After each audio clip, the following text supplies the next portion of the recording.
नमस्कार, दिल्ली न्यूज में आपका बहुत बहुत स्वागत है। चलिए देखते हैं आज की 25 फटाफट काम की और महत्वपूर्ण बड़ी खबरों को। पर इससे पहले वीडियो को लाइक करना बिल्कुल ना भूलें। दिल्ली सीएम आवास को किया गया सील, पीडब्ल्यूडी ने लगाया लॉक। दिल्ली में सियासी हलचलें तेज है। अवैध इस्तेमाल के आरोप में मुख्यमंत्री के सरकारी आवास को सील कर दिया गया है। पीडब्ल्यूडी ने ये कार्रवाई की है। पीडब्ल्यूडी ने 6 फ्लैग स्टाफ रोड स्थित मुख्यमंत्री आवास को सील कर दिया है। इसके गेट पर डबल लॉक लगा दिया है। हाल ही में अरविंद केजरीवाल ने मुख्यमंत्री पद से इस्तीफा देने के बाद इस सरकारी आवास को खाली किया था। आतिशी सीएम बनने के बाद इसमें शिफ्ट हुई थी। एमसीडी ने दिल्ली में 84 कारखानों को किया बंद। दिल्ली नगर निगम यानी कि एमसीडी ने दिल्ली में चल रहे 84 कारखानों पर बड़ी कार्रवाई की है। रिपोर्ट्स के मुताबिक एमसीडी ने मानकों का उल्लंघन करने पर 84 कारखानों को बंद कर दिया और राजधानी भर में कई इंडस्ट्रियल यूनिट्स की बिजली सप्लाई काट दी है। नगर निगम की एक अधिकारी ने बुधवार को इस बारे में जानकारी देते हुए बताया कि औद्योगिक प्रदूषण पर लगाम लगाने और नॉन कन्फर्मिंग एरिया में अवैध संचालन को विनियमित करने के लिए पूरी दिल्ली में किए जा रहे प्रयास के तहत ये कार्रवाई की गई है। आपने दिल्ली विधानसभा चुनाव अकेले लड़ने का किया ऐलान। हरियाणा और जम्मू कश्मीर विधानसभा चुनाव के परिणाम जारी कर दिए गए हैं। हरियाणा में कांग्रेस को करारी हार मिली है, तो वहीं जम्मू कश्मीर में भी पार्टी कुछ खास प्रदर्शन नहीं कर सकी। अब कांग्रेस की इस हार के बाद इंडी अलायंस के दलों की ओर से भी पार्टी पर जमकर निशाना साधा जा रहा है। अब आम आदमी पार्टी ने भी कांग्रेस को बड़ा झटका दिया है। आपकी प्रवक्ता प्रियंका कक्कड़ ने कहा है कि पार्टी दिल्ली विधानसभा चुनाव में अकेले ही मैदान में उतरेगी। एलजी के निर्देश के बाद दिल्ली में इन बसों पर होगा एक्शन। दिल्ली के किसी इलाके से दूसरे राज्यों के लिए सवारियां लेकर चलने वाली बसें अब जब्त होंगी। परिवहन विभाग ने ऐसी बसों की पहचान कर इन पर कार्रवाई तेज करने के निर्देश दिए। अब केवल दिल्ली के तीनों आईएसबीटी से ही ऐसी निजी बसें संचालित हो सकेंगी और इन बसों के लिए ऑल इंडिया टूरिस्ट परमिट अनिवार्य है।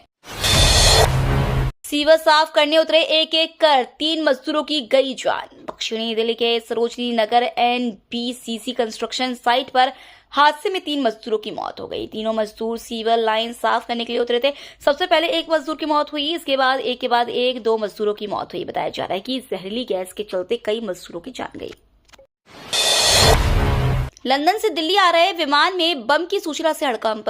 लंदन से दिल्ली आ रही विस्तारा की फ्लाइट में बम की धमकी से हड़कंप मच गया।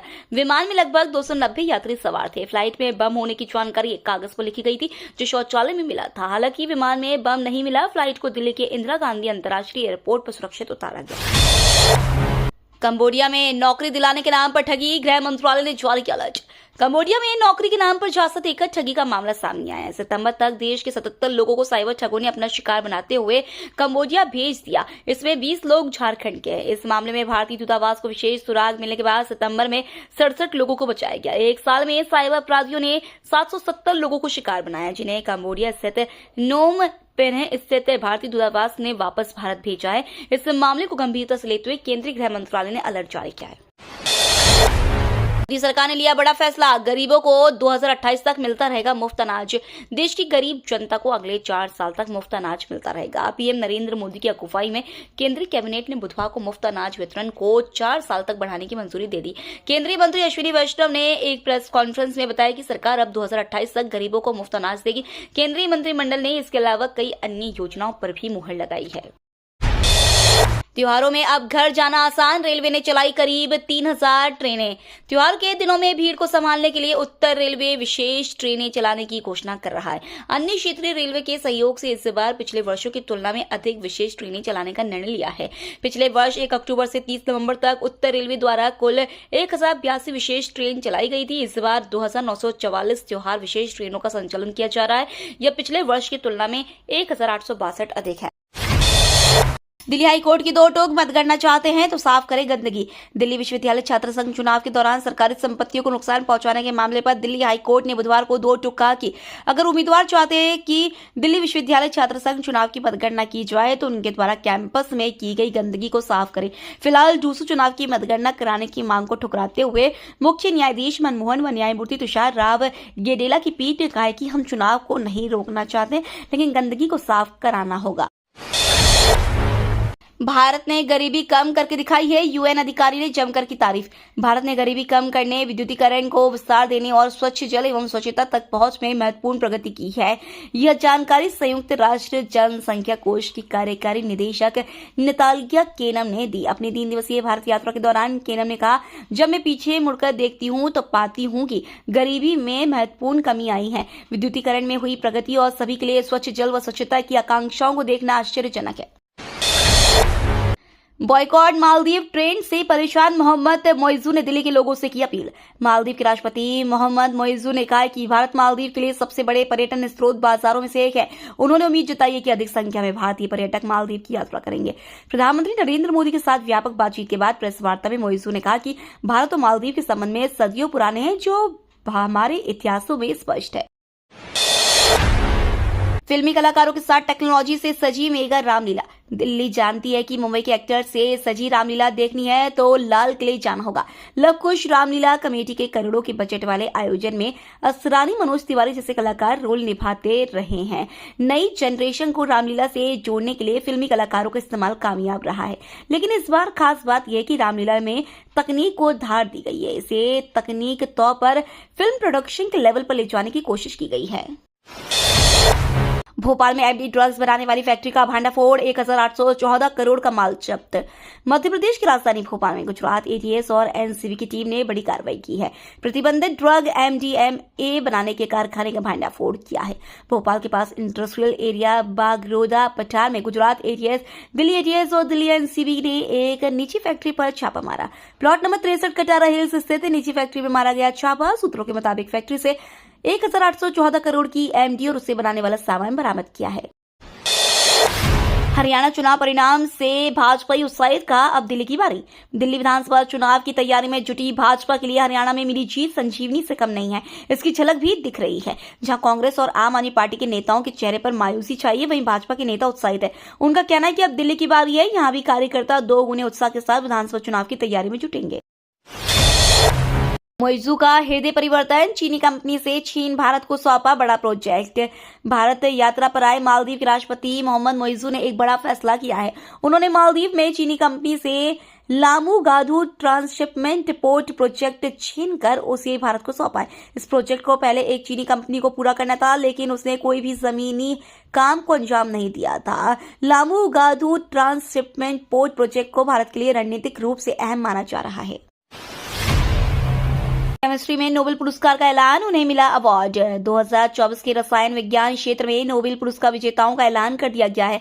Royal Swedish academy of sciences ने इसकी घोषणा करते हुए बताया कि रसायन विज्ञान का नोबेल पुरस्कार वॉशिंगटन विश्वविद्यालय के डेविड बेकर यूके स्थित गूगल डीप माइंड के डेविस हसाबिस और जॉन एम जम्पर को दिया जाएगा। इन लोगों को प्रोटीन विज्ञान में उनके अभूतपूर्व योगदान के लिए इस अवार्ड से नवाजा गया है।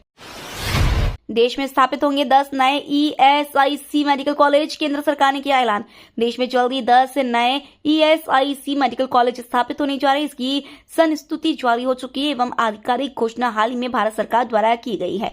सिर्फ यही नहीं, ईएसआई कॉर्पोरेशन के सदस्यों के लिए बेरोजगारी भत्ता योजना को जून 2026 तक बढ़ाने की संस्तुति भी जारी की गई है। भारत सरकार के श्रम एवं रोजगार मंत्री मंडाविया ने देश के स्थानों पर 10 नए ईएसआईसी मेडिकल कॉलेज स्थापित करने की घोषणा की। यह निर्णय प्रधानमंत्री द्वारा अगले 5 वर्षों में 75,000 नई मेडिकल सीटें बनाने की घोषणा की शुरुआत हो चुकी है।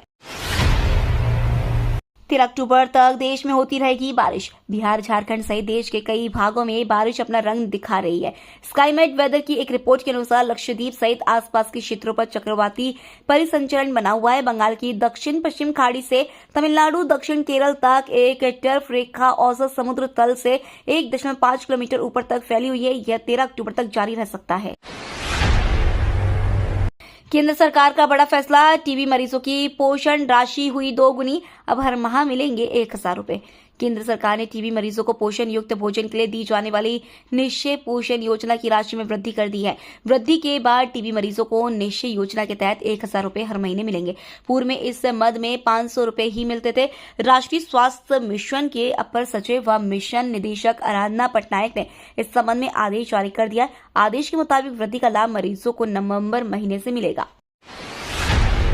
त्योहारी सीजन में सौगात लोन बंद करने पर नहीं देने होंगे ये चार्जेस। आरबीआई ने त्योहारी सीजन में बड़ी सौगात दी। आरबीआई ने लोन लेने वाले कस्टमर्स के हितों को ध्यान में रखते हुए फ्लोटिंग रेट वाले टर्म लोन के बंद करने पर फोरक्लोजर चार्जेस या प्री पेमेंट पेनल्टी को खत्म कर दिया है। बता दें कि आरबीआई जब भी अपने रेपो रेट में बदलाव करता है तो बैंक भी फ्लोटिंग रेट वाले लोन पर ब्याज दरों को बढ़ा देते हैं और आरबीआई यदि कटौती करता है तो बैंक लोन पर ब्याज दरों को घटा देते हैं।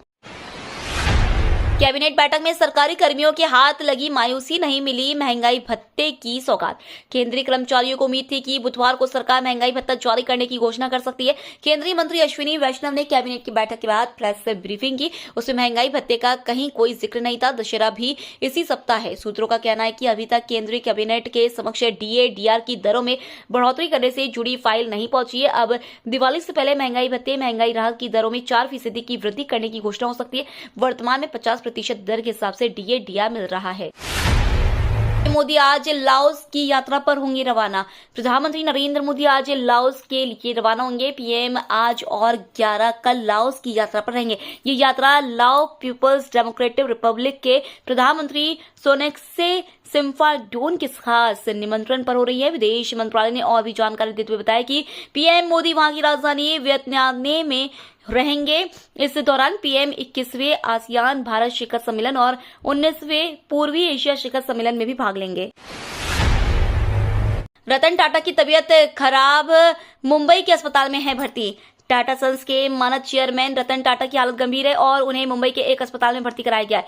रॉयटर्स ने बुधवार को 2 सूत्रों के हवाले से बताया कि रतन टाटा की तबीयत गंभीर है। सोमवार को भी ऐसी ही खबरें आई थी कि उन्हें अस्पताल में भर्ती कराया गया। हालांकि कुछ घंटों बाद रतन टाटा ने एक बयान में कहा था कि उनकी उम्र और संबंधित मेडिकल कंडीशन के कारण उनकी नियमित मेडिकल जांच की जा रही है। उन्होंने कहा था कि उनकी तबीयत बिल्कुल ठीक है। अब एक बार और उनकी हेल्थ को लेकर ये खबर सामने आई है। हरियाणा नतीजों के अगले ही दिन शिकायत लेकर चुनाव आयोग पहुंची कांग्रेस। हरियाणा चुनाव में कांग्रेस को मिली करारी शिकस्त के बाद जयराम रमेश समेत कई पार्टी नेताओं ने इसे अस्वीकार बताया था। उन्होंने चुनाव आयोग पर भी सवाल खड़े किए। इसी के बाद चुनाव आयोग ने बुधवार को कांग्रेस अध्यक्ष मल्लिकार्जुन खड़गे को पत्र लिखा। इसमें कहा गया कि कांग्रेस नेताओं ने जिस तरह के बयान दिए वो लोकतांत्रिक व्यवस्था में कभी नहीं सुने गए। वहीं कांग्रेस के 12 सदस्यीय प्रतिनिधि मंडल को बैठक के लिए बुलाया गया। बुधवार शाम को हुई इस बैठक के बाद कांग्रेस नेताओं ने बताया कि हमने चुनाव आयोग के सामने अपनी बातें रख दी हैं। ये तो थी आज की बड़ी खबरें। रोजाना ऐसी ही सबसे पहले अपडेट पाने के लिए चैनल को सब्सक्राइब करना बिल्कुल न भूलें। धन्यवाद।